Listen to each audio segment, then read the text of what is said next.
Hello दोस्तों, मेरा नाम प्रेम सिंह चौहान है और आज हम बात करेंगे बहुत ही इम्पोर्टेंट टॉपिक की।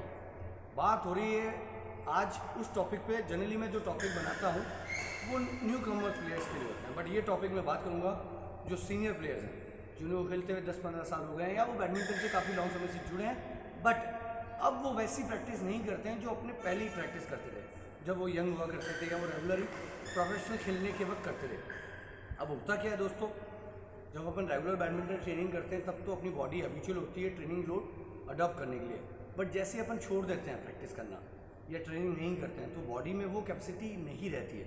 But once a player is always player. एक कहावत है कि एक बार खिलाड़ी जो हो गया है वो हमेशा खिलाड़ी रहता है, बट वो ये भूल जाता है कि अब उसे उस रिदम में आने के लिए काफ़ी समय लगेगा।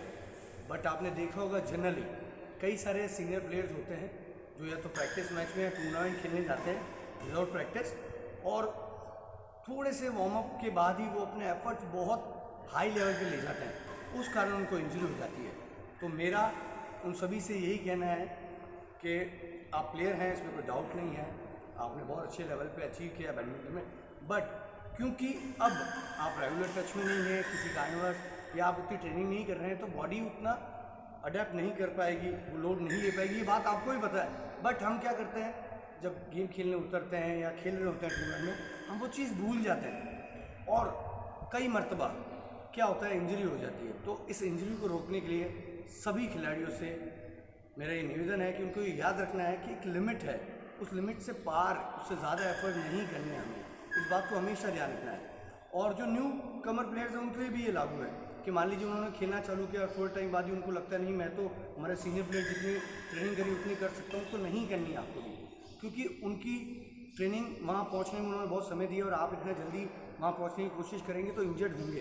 तो याद रखिए, हमेशा धीरे धीरे ही इम्प्रूव करना है, धीरे धीरे ही बॉडी का लोड बढ़ाना है, धीरे धीरे ही स्पीड बढ़ानी है गेम की। एक साथ एकदम से नहीं होगा, अगर आप ट्राई करेंगे तो इंजरी होने के चांस रहेंगे। कोई भी स्पोर्ट्स हो, इंजरी उसका पार्ट रहता है, और अगर आप इंजरी से फ्री हैं तो ये बहुत बड़ी बात है। तो इस बात को हमेशा ध्यान रखना है, इंजरी से बचना है।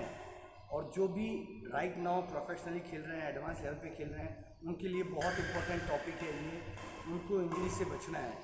चाहे आपका परफॉर्मेंस 1 या 2 टूर्नामेंट में नहीं आ रहा है या 3-4 टूर्नामेंट में भी नहीं कर पा रहे हैं, कोई कारणवश, तो आपको घबराने की ज़रूरत नहीं है। आपको फिट रहना इंपॉर्टेंट है। याद रखिएगा, अगर आप 10 टूर्नामेंट में भी परफॉर्म नहीं कर रहे और 1 टूर्नामेंट जीतते हैं तब भी वो सारे कवर अप हो सकती हैं चीज़ें। बट आपने 10 टूर्नामेंट जीते और 1 टूर्नामेंट आप इंजर्ड हो गए तो आने वाले जो 1-2 साल हैं वो आपके ख़राब हो जाएंगे। उसके लिए आपको बचना है। पूरी कोशिश करिए, प्रॉपर डाइट फॉलो करिए, प्रॉपर रेस्ट करिए, प्रॉपर ट्रेनिंग करिए, इन चीज़ों को फॉलो करते रहिए। और अगर कोई भी बात हो, कोई परेशानी हो, तो मैं मेरी तरफ से पूरी कोशिश करूँगा कि आपके लिए जो भी मैं मदद कर पाऊँ करूँगा। तो आज के लिए इतना ही दोस्तों, thank you so much. Like और सब्सक्राइब करें, थैंक यू।